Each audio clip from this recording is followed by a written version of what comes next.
that I believe. Over to Absolutely. you. Absolutely. In some more breaking inputs that we are getting, a resident from Baramcha in Chagai district of Pakistan's Balochistan province, he has said that Taliban fighters actually approached a checkpoint in the area overnight in an attempt to enter Pakistan. According to the resident Umar Khan, the Taliban fighters then started firing at them, and 2 residents were injured. He further added that the Pakistan army then entered Afghanistan and took control of checkpoints in the area. My colleague Ajay is still live with us. Ajay, now we are hearing of residents, their accounts of how Taliban fighters are also entering Pakistan territory, entering the checkpoints over there, and then the ensuing firing that is taking place in that area.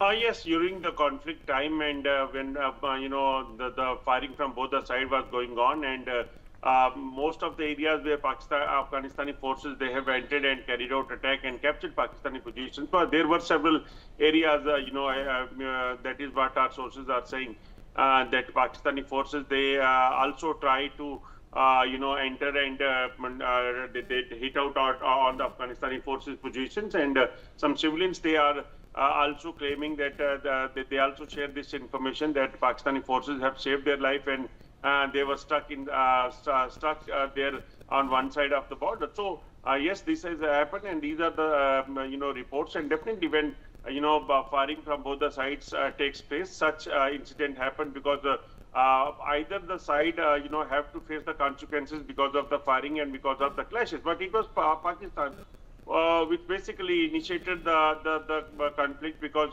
they carried out attack on Kabul and they killed civilians and on the name of TTP people. That is something which was we can say that not tolerable by Afghanistan. That is what they have clarified, and they say that we had avenged our attack, and we will not spare in the future as well.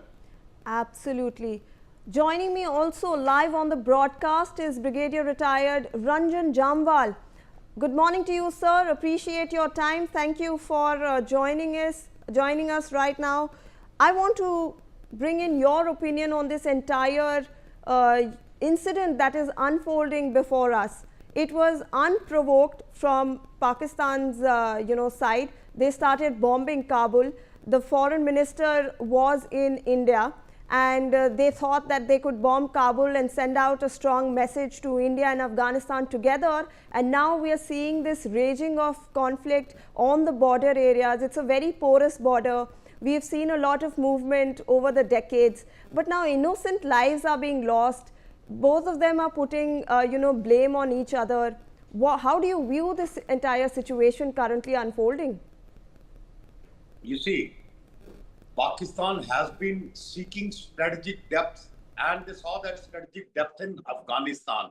That was the raison d'etre when they went all out to support Taliban. But unfortunately for them, this strategic depth has turned out to be a strategic pit. I mean, they are just getting sucked in into this pit.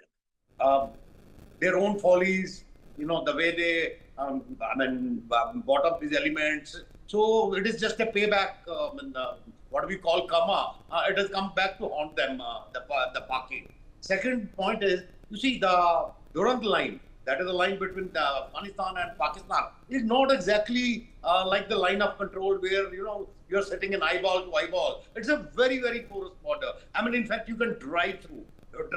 The posts are far in between. They are isolated, not in contact with each other. That means there is no direct contact. And therefore, it is possible for Taliban to, surround these isolated posts, overrun them, infiltrate at will. They have been doing it for decades now, and they will come inside. I had yesterday also said that this is not the last we have heard about it. What they have done is something called avert. The covert portion is yet to comment. Now it's yet to start. So you will find in coming days the Taliban's doing what they love doing best. That is the guerrilla warfare. They will come inside, and you'll find more suicide bombings, more this thing. So that part will start now. You'll find Khyber Pakhtunkhwa up in flames. It's already in flames. It is just that, you're pouring some more oil into it. And that you will see in coming weeks. I mean, it will not be months or this thing. In just few days, you will see these kinds of incidents coming up. Simultaneously, you will also see the Balochis will see it as a golden opportunity. Okay, Pakistan army is under pressure there, and it is on pressure from this thing. So why don't we also up our ante? And that is going to happen. I mean, already they are controlling the major the highways, the road links, this thing. The only thing is the capital, the Kota, where they come out once in a while, attack, then retreat. Moment they take over Kota, Balochistan is gone because the countryside. In any case, this thing doesn't.